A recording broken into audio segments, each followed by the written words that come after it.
वाहिगुरू जी का खालसा वाहिगुरू जी की फतेह। सब तो पहला गुरमुख प्यारिਆਂ ने ਢਾਡੀ ਵਾਰਾਂ ਰਾਹੀਂ कविता ਦੇ ਰਾਹੀਂ और उस तो बाद गुरमुखां ने कीर्तन ਦੇ ਰਾਹੀਂ मन ਨੂੰ शांत करदे होया निहाल कीता। गुरमुख प्यारिओ, जो ये अकाल पुरख ने संसार का खेल बनाया है, ये आवन जान का खेल बनाया है, जिसनों गुरबाणी दे विच सतगुरु महाराज सानूं दसदे आ कि आवन जान एक खेल बनाया।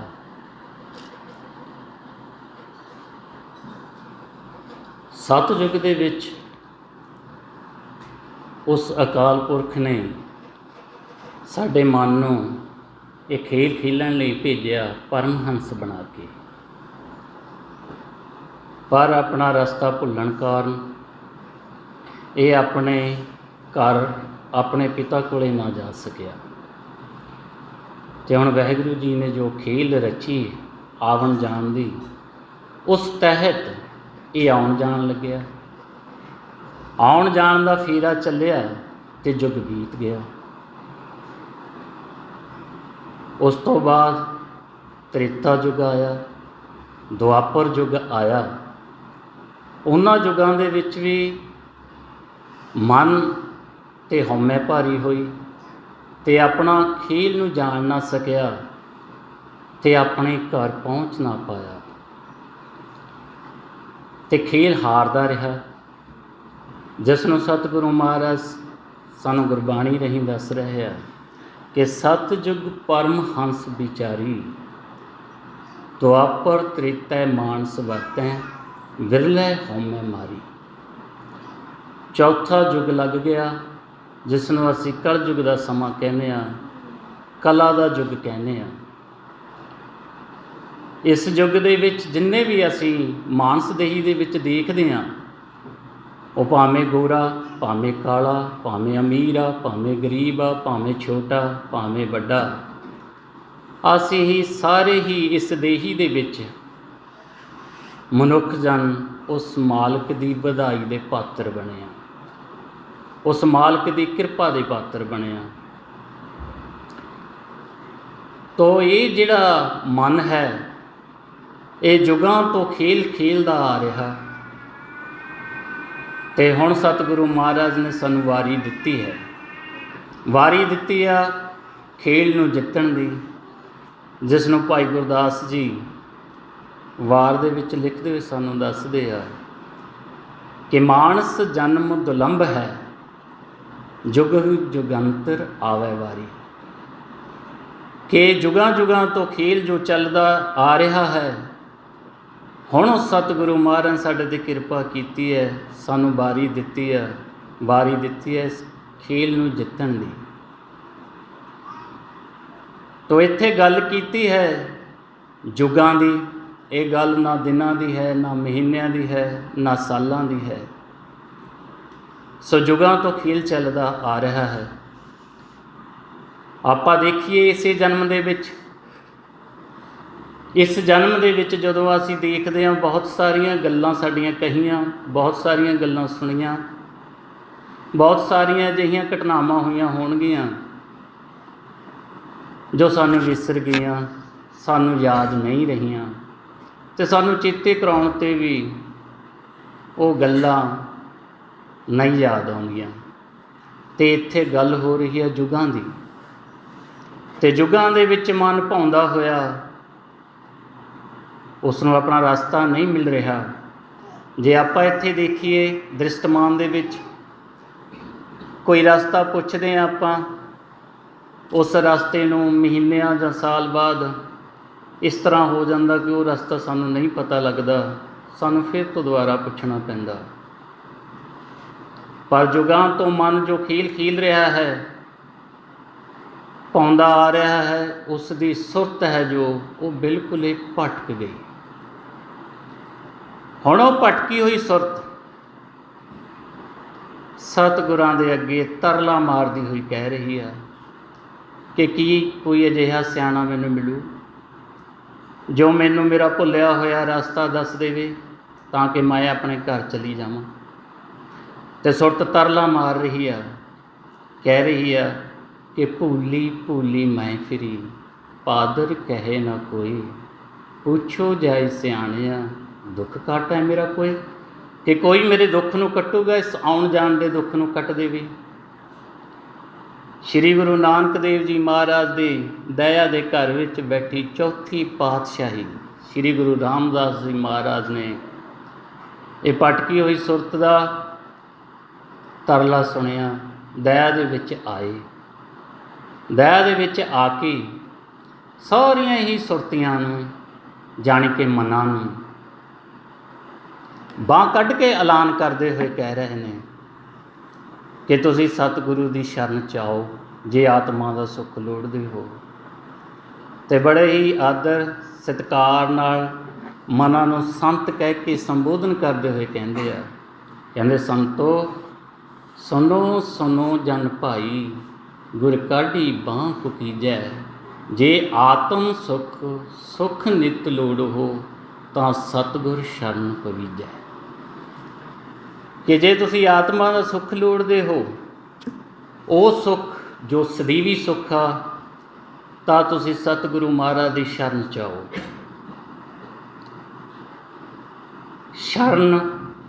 शरण का मतलब हुंदा कि जदों असी शरण च आउंदे, जिवें असी इस तरह इत्थे देखीए दृष्टमान दे विच कई वारी असी सुनिया होऊगा कि देश तो जदों विदेशां दे विच जांदे आ, किते शरण लैण दी लोड़ पैंदी आ, तां शरण लैण लग्गिआं उसका मतलब हुंदा कि जो तुहाडे इत्थे नियम बनाए गए आ, जो शर्तां रखियां गईयां, वो सानूं 100% प्रवान ने। तो सतगुरु महाराज भी सानूं इस तरह दस रहे हैं कि जदों मन शरण च आउंदा, सतगुरु महाराज दे जदों वो बचन नूं सत सत करके मनदा जावे, तां फिर सतगुरु महाराज कहंदे ने कि तुहानूं वो मुक्ति का रास्ता, तुहाडा भुलिया होया रास्ता पता लग जाएगा। की कह रहे हैं सतगुरु महाराज? सतगुर बचन, बचन है सतगुर, पादर मुक्त जनावै गो। और सतगुरु महाराज कहन लगे कि जे आओ बाणी नूं पढ़ो, विचारो, उसनूं सत सत करके मन दे चलो। सतगुरु महाराज कह रहे हैं कि जदों असीं सत सत करके मन दे जावांगे, तां फिर सानूं ये जिहड़ी घालना घाली हुई आ, वो अकाल पुरख जी, वो वाहिगुरू जी साडी कीती हुई घालना नूं थाए पा दिंदा। सतगुरु महाराज बाणी दे विच सानूं समझा रहे आ कि गाविया सुनिया तिनका हर थाए पावै, जिन सतगुर की आग्या सत सत कर मानी। हुण मन शरण च आया ते बाणी नूं पढ़ के विचारन लग्या, ते जदों बाणी नूं पढ़दा गया तो वार वार जो है महिमा सुनदा आ रहा है। की महिमा की सतगुरु महाराज ने? सतगुरु महाराज दस रहे हैं, कहते मन जीवे नाम सुन तेरा। फिर दस रहा है, कहते चौथे पद में जन की जिंद। जिंद का मतलब होंदा जिंदगी, ते जन का मतलब होया मन। तो हुण मन ने विचार की कि असी तो अपने आप नूं, क्योंकि बेसोझी आ, सोझी नहीं सी खेलदी, तो वह हुण विचार करन लग्या कि असी तो अपने आप नूं शरीर ही समझिया। ये शरीर दे माता पिता, ये शरीर दे भैन भाई, ये शरीर दे पुत्र धीआं, असी तो यही संसार बनाया।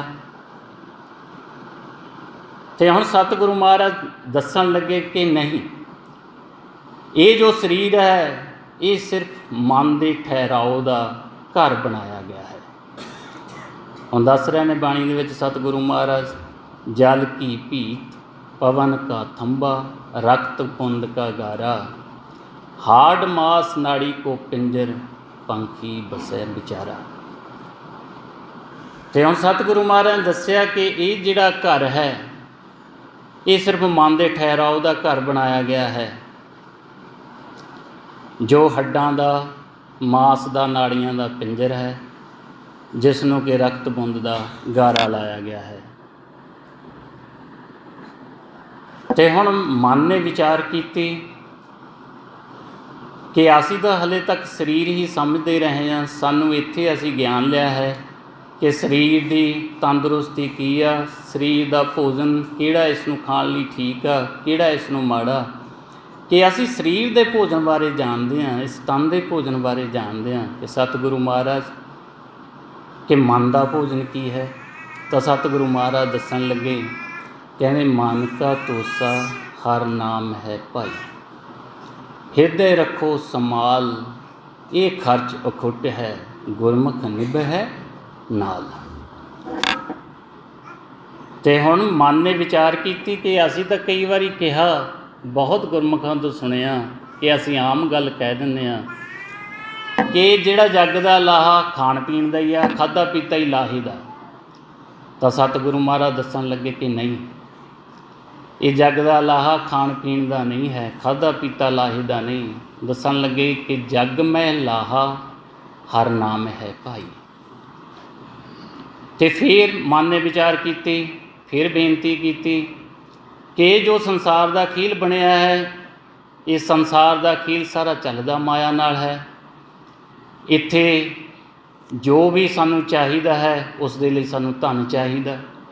ਇਸ ਸਰੀਰ ਦੀ ਜੋ ਵੀ ਸਹੂਲਤ ਆ, ਛੋਟੀ ਆ ਵੱਡੀ ਆ, ਉਸ ਦੇ ਲਈ ਉਨਾ ਹੀ ਧਨ ਚਾਹੀਦਾ। ਛੋਟੀ ਸਹੂਲਤ ਜੇ ਚਾਹੀਦਾ ਤਾਂ ਛੋਟਾ ਧਨ ਚਾਹੀਦਾ, ਜੇ ਵੱਡੀ ਸਹੂਲਤ ਚਾਹੀਦੀ ਆ ਤਾਂ ਵੱਡਾ ਧਨ ਚਾਹੀਦਾ, ਜੇ ਵੱਡਾ ਧਨ ਚਾਹੀਦਾ ਤਾਂ ਵੱਡੀ ਦੌੜ ਭੱਜ ਕਰਨੀ ਪੈਂਦੀ ਆ। ਬੇਨਤੀ ਕਰਨ ਲੱਗੇ ਵੀ ਅਸੀਂ ਤਾਂ ਦਿਨ ਬੀਤੇ, ਰਾਤ ਬੀਤੀ, ਅਤੇ ਇਸੇ ਤਰ੍ਹਾਂ ਅਸੀਂ ਮਿਹਨਤ ਕਰਦਿਆਂ ਦੀ ਸਾਡਾ ਜਿਹੜਾ ਹੈਗਾ ਦਿਨ ਰਾਤ ਬੀਤ ਰਹੇ ਨੇ।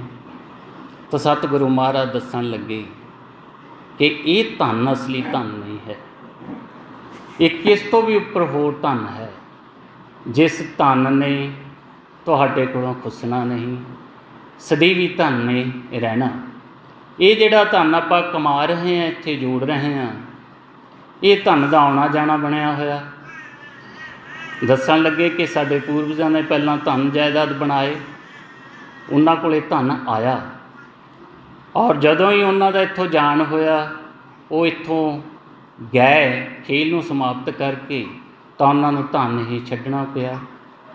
ਅਤੇ ਪੀੜ੍ਹੀ ਦਰ ਪੀੜ੍ਹੀ ਇਹੀ ਅਸੀਂ ਦੇਖਦੇ ਹਾਂ ਕਿ ਖੇਲ ਚੱਲਦੀ ਆ ਰਹੀ ਹੈ ਕਿ ਧਨ ਆਉਂਦਾ ਅਤੇ ਧਨ ਜਾਂਦਾ। ਪਰ ਸਤਿਗੁਰੂ ਮਹਾਰਾਜ ਕਹਿ ਰਹੇ ਨੇ ਕਿ ਇੱਕ ਧਨ ਐਸਾ ਹੈ ਜੋ ਤੁਹਾਡੇ ਕੋਲ ਸਦੀਵੀ ਹੀ ਰਹਿਣਾ ਹੈ।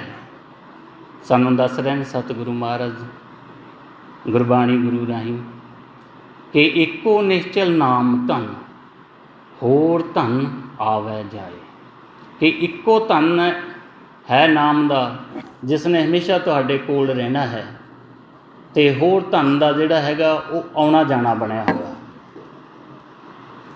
ਹੁਣ ਮਨ ਵਿਚਾਰ ਕਰਨ ਲੱਗਿਆ, ਖੋਜ ਕੇ ਉਹਨੇ ਵਿਚਾਰ ਕੀਤੀ ਕਿ ਜੋ ਸਰਬ ਸੁੱਖਾਂ ਨੂੰ ਦੇਣ ਵਾਲਾ ਹੈ ਉਹ ਹੈ ਨਾਮ।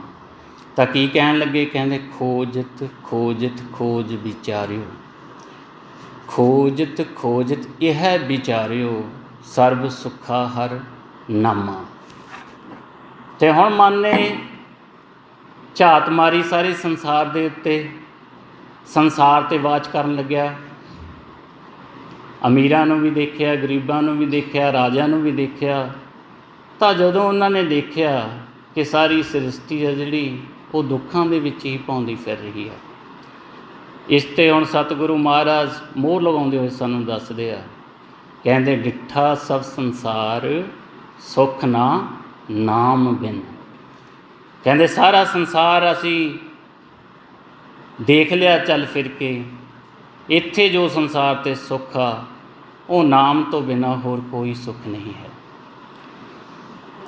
ਅਤੇ ਹੁਣ ਮਨ ਨੂੰ ਜਾਣੀ ਕਿ ਸੁਰਤ ਨੂੰ ਪਤਾ ਲੱਗਿਆ ਕਿ ਜੇ ਮੈਂ ਨਾਮ ਭੁੱਲੀ ਤਾਂ ਮੈਂ ਆਪਣੇ ਰਸਤੇ ਤੋਂ ਭਟਕੀ, ਤਾਂ ਮੇਰਾ ਇਹ ਆਉਣਾ ਜਾਣਾ ਜਿਹੜਾ ਕਾਲ ਚੱਕਰ ਬਣਿਆ ਰਿਹਾ।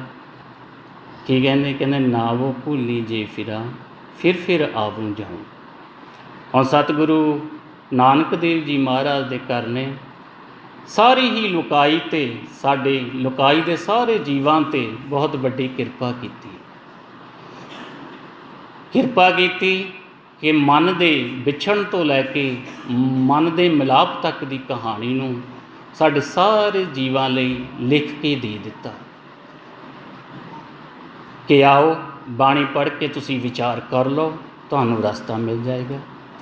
ਜੇਕਰ ਤੁਹਾਨੂੰ ਵਿਚਾਰ ਕਰਕੇ ਰਸਤਾ ਨਹੀਂ ਮਿਲਿਆ ਤਾਂ ਉਹਨਾਂ ਤੋਂ ਪੁੱਛ ਲਓ ਜਿਹੜੇ ਸਾਡੇ ਨੌਕਰ ਬਣ ਕੇ ਸੇਵਕ ਬਣ ਕੇ ਚੱਲੇ ਨੇ, ਜਿਨ੍ਹਾਂ ਨੇ ਉਸ ਪਾਤਸ਼ਾਹ ਨੂੰ ਆਪਣਾ ਬਣਾ ਲਿਆ, ਜਿਨ੍ਹਾਂ ਨੂੰ ਉਸ ਦੇ ਦਰ ਘਰ 'ਤੇ ਜਾਣ ਦੀ ਕੋਈ ਮਨਾਹੀ ਨਹੀਂ ਹੈ।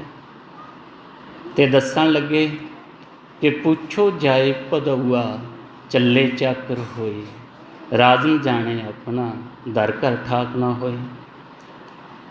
ਅਤੇ ਹੁਣ ਸਤਿਗੁਰੂ ਮਹਾਰਾਜ ਦਾ ਹੁਕਮ ਮੰਨਦਿਆਂ ਹੋਇਆਂ ਮਨ ਗੁਰਮੁਖਾਂ ਦੀ ਭਾਲ ਕਰਨ ਲੱਗਿਆ ਕਿ ਸਾਨੂੰ ਜਿਹੜਾ ਹੈਗਾ ਨਾਮ ਦਾ ਭੇਦ ਲਿਆ ਜਾਵੇ।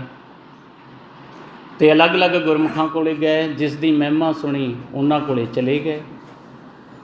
ਅਤੇ ਹੁਣ ਐਸੇ ਗੁਰਮੁਖਾਂ ਦੇ ਸੰਯੋਗ 'ਚ ਆ ਗਏ ਜਿਨ੍ਹਾਂ ਗੁਰਮੁਖਾਂ ਦਾ ਆਪਣਾ ਪ੍ਰੈਕਟੀਕਲ ਨਹੀਂ ਸੀ, ਜਿਨ੍ਹਾਂ ਨੂੰ ਆਪ ਨਾਮ ਦਾ ਭੇਦ ਨਹੀਂ ਸੀ। ਉਹਨਾਂ ਨੇ ਗੁਰਬਾਣੀ ਦੇ ਵਿੱਚੋਂ ਸ਼ਬਦ ਸਾਡੀ ਜੋ ਇਸ ਭਾਸ਼ਾ ਦੇ ਵਿੱਚ ਹੈ ਉਹ ਲਿਖ ਕੇ ਦੇ ਦਿੱਤਾ, ਜਿਸ ਨੂੰ ਅਸੀਂ ਪੜ੍ਹਦੇ ਹਾਂ ਕਿ ਇਹ ਜਿਹੜੀ ਬੋਲੀ ਆ ਸਾਡੀ ਭਾਸ਼ਾ, ਇਹ ਪੌਣ ਪਾਣੀ ਅਗਨ ਤੋਂ ਬਣੀ ਆ, ਅਗਨ ਬਿੰਬ ਪਵਣੈ ਕੀ ਬਾਣੀ। ਅਤੇ ਹੁਣ ਮਨ ਉਹ ਲਿਖੇ ਹੋਏ ਸ਼ਬਦ ਦੀ ਆਰਾਧਨਾ ਕਰਨ ਲੱਗਿਆ, ਦਿਨ ਰਾਤ ਉਸ ਨੂੰ ਪੜ੍ਹ ਕੇ ਜਾਪ ਕਰਨ ਲੱਗਿਆ, ਪਰ ਮਨ ਨੂੰ ਸ਼ਾਂਤੀ ਨਾ ਮਿਲੀ। ਮਨ ਨੂੰ ਉਹ ਜਿਹੜਾ ਪੀਸ ਆਫ ਮਾਈਂਡ, ਉਹ ਸੁੱਖਾਂ ਦੀ ਗੱਲ ਗੁਰਬਾਣੀ ਦੇ ਵਿੱਚ ਗੁਰੂ ਮਹਾਰਾਜ ਨੇ ਦੱਸੀ, ਉਹ ਸੁੱਖ ਨਾ ਮਿਲਿਆ। ਅਤੇ ਫਿਰ ਸਤਿਗੁਰੂ ਮਹਾਰਾਜ ਦੀ ਸ਼ਰਨ 'ਚ ਗਏ, ਬੇਨਤੀ ਕਰਨ ਲੱਗੇ ਕਿ ਮਹਾਰਾਜ ਸਾਨੂੰ ਨਾਮ ਦਾ ਭੇਦ ਦਿਓ।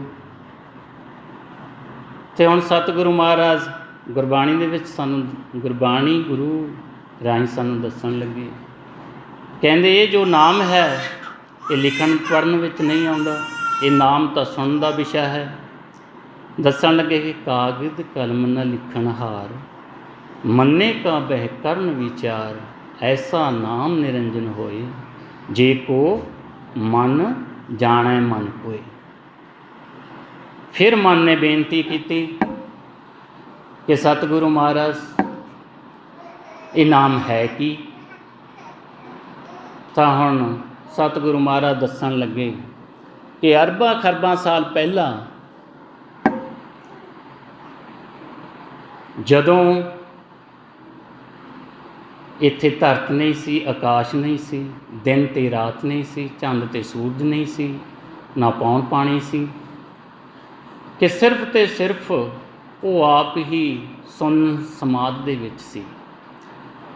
ਦੱਸਣ ਲੱਗੇ ਸਤਿਗੁਰੂ ਮਹਾਰਾਜ ਕਿ ਅਰਬਦ ਨਰਬਦ ਧੰਦੂਕਾਰਾ, ਧਰਨ ਨਾ ਗਗਨਾ ਹੁਕਮ ਆਪਾਰਾ, ਨਾ ਦਿਨ ਰਹਿਣ ਨਾ ਚੰਦ ਨਾ ਸੂਰਜ, ਸੁੰਨ ਸਮਾਧ ਲਗਾਇਂਦਾ, ਕਿ ਉਹ ਆਪ ਹੀ ਸੁੰਨ ਸਮਾਧੀ ਦੇ ਵਿੱਚ ਸੀ।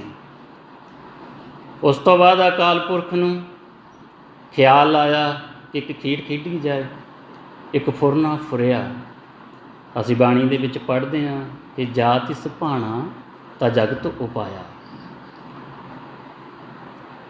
ਅਤੇ ਹੁਣ ਉਹ ਸਤਿਗੁਰੂ ਮਹਾਰਾਜ ਸਾਨੂੰ ਦੱਸਣ ਲੱਗੇ ਕਿ ਜਦੋਂ ਫੁਰਨਾ ਫੁਰਿਆ ਤਾਂ ਅਕਾਲ ਪੁਰਖ ਜੀ ਬੋਲੇ, ਔਰ ਜਦੋਂ ਉਹ ਬੋਲੇ ਤਾਂ ਲੱਖਾਂ ਦਰਿਆਵਾਂ ਦਾ ਜਿਹੜਾ ਵਹਿਣ ਆ ਉਹ ਤੁਰ ਪਿਆ, ਸ੍ਰਿਸ਼ਟੀ ਦੀ ਹੋਂਦ ਹੋਣ ਲੱਗੀ। ਅਤੇ ਸਾਨੂੰ ਦੱਸ ਰਹੇ ਨੇ ਗੁਰਬਾਣੀ ਦੇ ਰਾਹੀਂ ਕਿ ਕੀਤਾ ਪਸਾਓ ਇੱਕੋ ਕਵਾਓ, ਤਿਸਤੇ ਹੋਏ ਲੱਖ ਦਰਿਆਓ।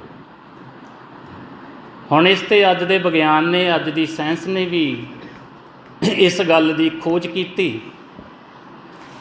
कि जदों सृष्टि की होंदाई उस तो पहला एक बहुत वड्डा धमाका होया, बहुत वड्डी एक आवाज़ आई। हुण वो अकाल पुरख की कोई हद नहीं है, वो हद्दां तो परे है, जिसनों असीं अनहद कहने हैं। तो हुण उसकी जिहड़ी आवाज़ है, उसके मुख की जो आवाज़ आई वो भी हद्दां तो परे आ। और जिवें अकाल पुरख कण कण दे विच समाया होया है, तो उसकी आवाज़ भी जो है वो कण कण दे विच समाई हुई है। ऐसी कोई जगह नहीं जिथे उसके मुख की आवाज़, जिसनों असीं नाम कहने हो, ना होवे। असीं बाणी दे विच पढ़दे हां कि बिन नावै नाही को थाओ।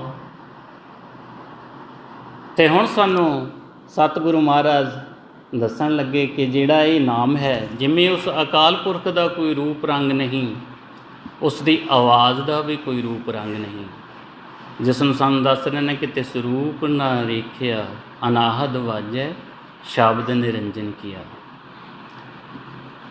ते हुण जिहड़ा ये खेल है, ये खेल चलाया सतगुरु महाराज ने सृष्टि का शब्द दे नाल। इस शब्द दे नाल ही सारे जग की उत्पत्ति हो रही है, तो इस जग की सारे का नाश भी उस शब्द दे विच ही हो रहा। खेल शुरू हो रहा तो खेल समाप्त हो रहा। सतगुरु महाराज सानूं दस रहे हैं कि उत्पत्त पर लो शब्द होवे, शब्द ही फिर उपत होवे। हुण बाणी दे विच इस शब्द का ਉਹਦੇ ਜਿਹੜੀ मुख की आवाज़ है, वो मुख की आवाज़ है धुना रूपी, जो एक रस वज रही है।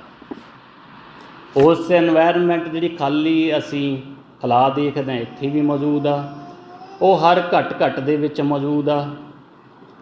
जिमें आपां इत्थे देख रहे हैं कि ये हुण जिहड़ा कमरे का आकार बनिया, पर जदों ये कमरा नहीं सी, इत्थे वो सुनन दे विच आप ही सी। पर हुण ज्यों आकार बनिया तो सानूं कमरा नज़र आ रहा, कमरे का आकार नज़र आ रहा, पर वो जो सुन सी, वो खाली खलासी, वो अंदर भी आ, वो बाहर भी आ। इसी तरह हर असी शरीर दे विच जो देख रहे हैं, जो शरीर भी साडा बनिया, वो अंदर भी है तो बाहर भी है। जदों असी बाणी दे विच पढ़दे हां, जदों भी बाणी च असी पढ़ीए, बड़े सारे नाम दिते सतगुरु महाराज ने बाणी दे विच उसके मुख की आवाज़ नूं, जो अकाल पुरख जी के मुख की आवाज़ है, जिसनों असी बाणी दे विच पढ़ते हैं, तेरा मुख सुहावा जियो सहज धुन बाणी। और बहुत सारे नाम दिते, अनहद तूरे दस्या गया, किंगरी कहा गया,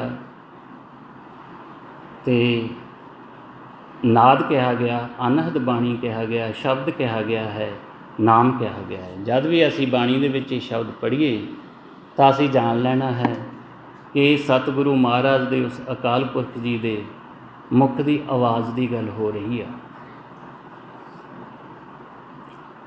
हुण सतगुरु महाराज पुछण लगे कि जो ये नाम है, ये नाम दिंदा कौन है, नाम कित्थों मिलदा, कौन दिंदा? तो सतगुरु महाराज दसन लगे कि नाम कोई साधु, कोई संत, कोई भगत, कोई बाबा, कोई आदमी नहीं दे सकता।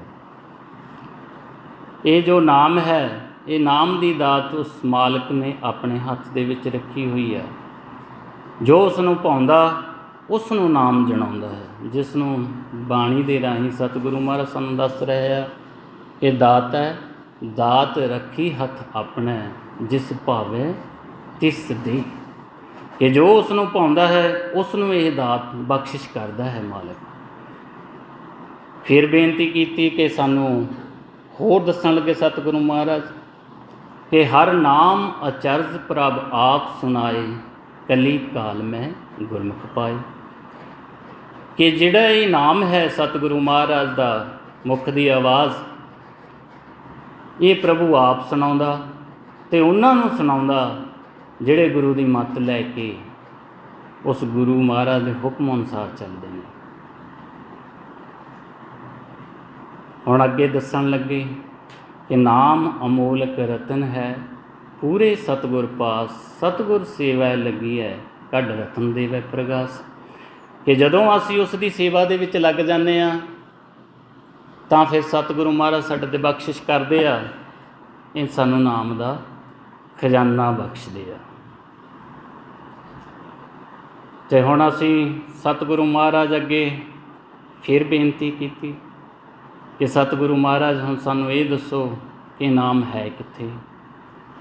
ਅਤੇ ਸਾਨੂੰ ਸਤਿਗੁਰੂ ਮਹਾਰਾਜ ਦੱਸਣ ਲੱਗੇ ਕਿ ਨਾਮ ਇਹ ਤੁਹਾਡੇ ਸਰੀਰ ਦੇ ਵਿੱਚ ਹੀ ਹੈ, ਇਸ ਦੇਹੀ ਦੇ ਵਿੱਚ ਹੀ ਹੈ। ਹੁਣ ਬਾਣੀ ਗੁਰੂ ਰਾਹੀਂ ਸਾਨੂੰ ਦੱਸ ਰਹੇ ਨੇ ਕਿ ਨੌ ਨਿਧ ਅੰਮ੍ਰਿਤ ਪ੍ਰਭ ਕਾ ਨਾਮ ਦੇਹੀ ਮਹਿ ਇਸ ਕਾ ਵਿਸ਼ਰਾਮ। ਫਿਰ ਬੇਨਤੀ ਕੀਤੀ ਕਿ ਸਤਿਗੁਰੂ ਮਹਾਰਾਜ ਸਾਨੂੰ ਇਹ ਦੱਸ ਦਿਓ ਕਿ ਦੇਹੀ ਦੇ ਵਿੱਚ ਉਹ ਕਿਹੜੀ ਖਾਸ ਜਗ੍ਹਾ ਹੈ ਜਿੱਥੇ ਨਾਮ ਰੱਖਿਆ ਹੋਇਆ ਹੈ। ਤਾਂ ਸਤਿਗੁਰੂ ਮਹਾਰਾਜ ਦੱਸਣ ਲੱਗੇ ਕਿ ਨਾਮ ਰਾਮ ਨਾਮ ਰਤਨ ਕੋਠੜੀ ਗੜ੍ਹ ਮੰਦਰ ਏਕ ਲੋਕਾਨੀ। ਕਿ ਉਸ ਅਕਾਲ ਪੁਰਖ ਨੇ ਇਸੇ ਦੇਹੀ ਦੇ ਵਿੱਚ ਇੱਕ ਮੰਦਰ ਬਣਾਇਆ ਹੋਇਆ ਹੈ ਜਿਸ ਨੂੰ ਕੋਠੜੀ ਦਾ ਨਾਮ ਦਿੱਤਾ ਗਿਆ ਹੈ, ਜਿਸ ਨੂੰ ਕਿਲ੍ਹੇ ਦਾ ਨਾਮ ਦਿੱਤਾ ਗਿਆ, ਕਿ ਉਸ ਵਿੱਚ ਨਾਮ ਨੂੰ ਲੁਕਾ ਕੇ ਰੱਖਿਆ ਹੋਇਆ ਹੈ।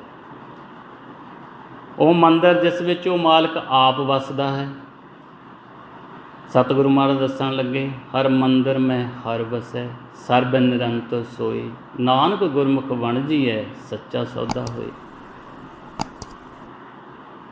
ਕਿ ਉਸ ਮੰਦਰ ਜਿਸ ਵਿੱਚ ਉਹ ਮਾਲਕ ਆਪ ਵਸਦਾ ਹੈ, ਜਿਸ ਵਿੱਚ ਗੁਰਮੁਖ ਗੁਰੂ ਦੀ ਮੱਤ ਲੈ ਕੇ ਸੱਚਾ ਸੌਦਾ ਕਰਦੇ ਨੇ। ਅਤੇ ਹੁਣ ਦੱਸਣ ਲੱਗੇ ਕਿ ਮਾਲਕ ਨੇ ਇਸ ਮੰਦਰ ਦੇ ਵਿੱਚ ਆਪਣਾ ਹੱਟ ਲਗਾਇਆ ਹੋਇਆ ਹੈ ਜਿਸ ਵਿੱਚ ਨਾਮ ਦਾ ਸੌਦਾ ਰੱਖਿਆ ਹੋਇਆ ਹੈ, ਜਿਸ ਵਿੱਚ ਗੁਰਮੁਖ ਗੁਰੂ ਦੀ ਮੱਤ ਲੈ ਕੇ ਆਪਣਾ ਜੀਵਨ ਸਵਾਰ ਲੈਂਦੇ ਨੇ। ਦੱਸਣ ਲੱਗੇ ਹਰ ਮੰਦਰ ਹਰ ਕਾ ਹੱਟ ਹੈ ਰੱਖਿਆ ਸ਼ਬਦ ਸਵਾਰ ਤਿਸ ਵਿੱਚ ਸੌਦਾ ਏਕ ਨਾਮ ਗੁਰਮੁਖ ਲੈਣ ਸਵਾਰ। ਕਿ ਗੁਰਮੁਖ ਗੁਰੂ ਦੀ ਮੱਤ ਲੈ ਕੇ ਆਪਣਾ ਜੀਵਨ ਸਵਾਰ ਲੈਂਦੇ ਨੇ। ਅਤੇ ਹੁਣ ਹੱਟ ਦੀ ਗੱਲ ਸੁਣੀ, ਮਨ ਨੇ ਵਿਚਾਰ ਕੀਤਾ ਅਤੇ ਬੇਨਤੀ ਕਰਨ ਲੱਗੇ ਕਿ ਮਹਾਰਾਜ ਕਿ ਅਸੀਂ ਇੱਧਰ ਦ੍ਰਿਸ਼ਟਮਾਨ 'ਚ ਦੇਖਦੇ ਹਾਂ ਕਿ ਹੱਟ 'ਚ ਜਦੋਂ ਵੀ ਅਸੀਂ ਕੋਈ ਸੌਦਾ ਲੈਣ ਜਾਣਾ ਹੁੰਦਾ,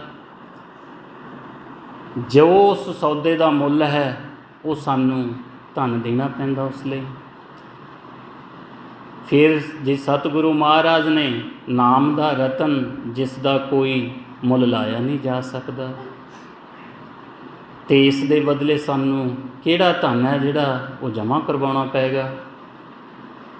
ਅਤੇ ਸਤਿਗੁਰੂ ਮਹਾਰਾਜ ਦੱਸਣ ਲੱਗੇ ਕਿ ਜਦੋਂ ਤੁਹਾਨੂੰ ਸੰਸਾਰ 'ਤੇ ਖੇਲ ਖੇਡਣ ਦੇ ਲਈ ਭੇਜਿਆ ਗਿਆ ਤਾਂ ਤੁਹਾਨੂੰ ਮੱਤ ਦਿੱਤੀ ਗਈ ਸੀ ਕਿ ਤੁਹਾਨੂੰ ਧਨ ਜਿਹੜਾ ਇਹ ਗਿਣ ਕੇ ਦੇਣ ਲੱਗੇ ਹਾਂ ਕਿ ਤੁਸੀਂ ਇਹਨੂੰ ਸੰਜਮ ਨਾਲ ਵਰਤਣਾ। ਅਸੀਂ ਬਾਣੀ ਦੇ ਵਿੱਚ ਪੜ੍ਹਦੇ ਹਾਂ ਕਿ ਗਣ ਘਾਲੇ ਸਭ ਦਿਵਸ ਸਾਸ ਨਾ ਘਟਨ ਬਾਢਨ ਤਿਲ ਸਾਰ। ਅਤੇ ਹੁਣ ਦੱਸਣ ਲੱਗੇ ਸਤਿਗੁਰੂ ਮਹਾਰਾਜ ਕਿ ਤੁਸੀਂ ਸੋਝੀ ਨਾ ਹੋਣ ਕਾਰਨ ਇਹ ਧਨ ਦੀ ਜਿਹੜੀ ਹੈਗੀ ਆ ਫਜ਼ੂਲ ਖਰਚਣ ਲੱਗੇ। ਇਸ ਧਨ ਨੂੰ ਤੁਸੀਂ ਧਨ ਜਮ੍ਹਾਂ ਕਰਵਾਉਣਾ ਭੁੱਲ ਗਏ ਕਿ ਤੁਹਾਨੂੰ ਅਸੀਂ ਮੱਤ ਦੇ ਕੇ ਤੋਰਿਆ ਸੀ ਕਿ ਧਨ ਕਿਵੇਂ ਜਮ੍ਹਾਂ ਕਰਵਾਉਣਾ। ਹੁਣ ਫਿਰ ਤੋਂ ਬੇਨਤੀ ਕੀਤੀ ਮਨ ਨੇ ਕਿ ਸਤਿਗੁਰੂ ਮਹਾਰਾਜ ਫਿਰ ਸਾਡੇ 'ਤੇ ਕਿਰਪਾ ਕਰੋ, ਸਾਨੂੰ ਦੱਸੋ ਕਿ ਅਸੀਂ ਧਨ ਕਿਵੇਂ ਜਮ੍ਹਾਂ ਕਰਵਾਈਏ। ਤਾਂ ਹੁਣ ਸਤਿਗੁਰੂ ਮਹਾਰਾਜ ਦੱਸਣ ਲੱਗੇ ਕਿ ਤੁਹਾਨੂੰ ਉਹ ਜੁਗਤ, ਤੁਹਾਨੂੰ ਉਹ ਵਿਧੀ ਦੱਸੀ ਗਈ, ਤੁਹਾਨੂੰ ਦੱਸ ਕੇ ਸਮਝਾਇਆ ਗਿਆ ਕਿ ਇਸ ਵਿਧੀ ਰਾਹੀਂ ਤੁਸੀਂ ਉਸ ਅਕਾਲ ਪੁਰਖ ਦਾ ਸਿਮਰਨ ਕਰਨਾ। ਹੁਣ ਜਦੋਂ ਤੁਸੀਂ ਵਿਧੀ ਦੇ ਰਾਹੀਂ ਉਸ ਦੇ ਰਾਹੀਂ ਸਿਮਰਨ ਕਰੋਗੇ ਤਾਂ ਤੁਹਾਡੇ ਜਿਹੜੇ ਸਵਾਸ ਨੇ ਇਹ ਰਤਨ ਜਵਾਹਰ ਮਾਣਕ ਬਣ ਜਾਣਗੇ। ਹੁਣ ਗੁਰਬਾਣੀ ਦੇ ਵਿੱਚ ਸਾਨੂੰ ਸਤਿਗੁਰੂ ਮਹਾਰਾਜ ਦੱਸ ਰਹੇ ਨੇ ਕਿ ਮੱਤ ਵਿੱਚ ਰਤਨ ਜਵਾਹਰ ਮਾਣਕ ਜੇ ਇੱਕ ਗੁਰ ਕੀ ਸਿੱਖ ਸੁਣੀ। ਤਾਂ ਹੁਣ ਮਨ ਨੇ ਵਿਚਾਰ ਕੀਤੀ ਕਿ ਅਸੀਂ ਜਿਹੜਾ ਹੈਗਾ ਉਹ ਧਨ ਜਮ੍ਹਾਂ ਕਰਵਾਈਏ। ਅਤੇ ਹੁਣ ਸਤਿਗੁਰੂ ਮਹਾਰਾਜ ਦੱਸਣ ਲੱਗੇ ਕਿ ਜਿਹੜਾ ਇਹ ਧਨ ਖਜ਼ਾਨੇ 'ਚ ਪੈਣਾ ਹੈ ਇਸ ਦੀ ਪਰਖ ਉਹ ਅਕਾਲ ਪੁਰਖ ਵਾਹਿਗੁਰੂ ਜੀ ਆਪ ਕਰਦੇ ਨੇ। ਦੱਸਣ ਲੱਗੇ ਕਿ ਆਪੇ ਪਰਖੇ ਪਾਰਖੂ ਪਵੈ ਖਜ਼ਾਨੇ ਰਾਸ।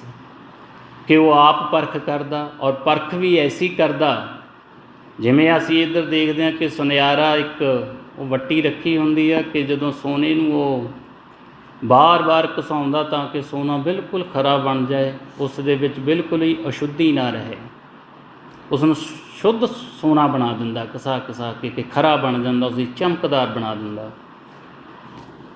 तां हुण गुरबाणी गुरु महाराज सानूं दस्सण लगे कि वो अकाल पुरख वाहिगुरू जी ऐसी कसवट्टी लाउंदे आ हर एक साह ते कि उत्थे जिहड़े खोटे साह ने उन्हां लई जगह नहीं, वो खरे ही साह ने जिहड़े खजाने 'च पैंदे ने। सानूं दस्सण लगे सतगुरु महाराज गुरबाणी गुरु महाराज राहीं कि कस कस वट्टी लाइए परखे हित चित लाए, खोटे ठौर ना पैनी खरे खजाने पाए, कि उत्थे खरे ही खजाने 'च पैंदे ने। ते हुण सतगुरु महाराज बख्शिश करके वो विधि वो तरीका दस्सण लगे जिस नाल साह ने जवाहर बनना, माणक बनना, रतन बनना, कि तुसीं किस तरह जमा करवाउणे ने। हुण वो दस्सण लगे कि जिहड़े साडे नेत्र ने, जिवें आपां देखदे हां कि नेत्रां तो जदों असीं देखदे हां, जो भी चीज़ देखीए, जिसनूं भी देखीए, साडा उसी तरह का विचार बन जाता। ये रसना तो जो आपां बोलदे हां, जो बोल बोलांगे उस तरह का विचार बनता। ये सरवण जाने के कन्नां तो जो भी असीं सुनते हैं उस तरह का विचार बनता। तो हुण सतगुरु महाराज सानूं दस्सण लगे कि इन्हां नेत्रां नूं जदों असीं बंद करना तो सुरती दे नाल असीं नक दे सेध दे थोड़ा जिहा अगे जाके उस हनेरे नूं देखना। हुण जे असीं ये दुनिया नूं सवाल कर दईए कि अखां बंद करके की दिसदा, तो बहुत सारे जवाब दे देणगे कि हनेरा, सारे ही तकरीबन जवाब दे देण कि हनेरा। फिर सवाल करिए कि इस हनेरे नूं किन्ने जाने देखदे आ। ते हुण जो अभ्यासी गुरमुख ने, जिन्हां ने अभ्यास कीता, वो दस्सणगे कि असीं हनेरा देखदे हां, पर बहुतिਆਂ ਦਾ जवाब हो असीं इस हनेरे नूं नहीं देखिया, नहीं देखते। ਤਾਂ ਹੁਣ सतगुरु महाराज सानू उस प्रोसैस नूं समझाउंदे होए दस रहा कि जिहड़ा साडे अखां दा ध्यान आ, जदों असीं नेत्र बंद करने आ तां असीं जिहड़ा अपनी सुरत आ, अपना ख्याल, अपना ध्यान वो अगे लै जाना है, नक दी सेध दे विच 4-5 ਉਂਗਲਾਂ अगे। उस तो बाद कि असी रसना नूं बोलण ला देना, बोलण ला देना उस अकाल वाहिगुरू जी का नाम, जिसनों कोई राम कहंदा, कोई अल्लाह कहंदा, ते असी उसनूं वाहिगुरू जी आखदे हां।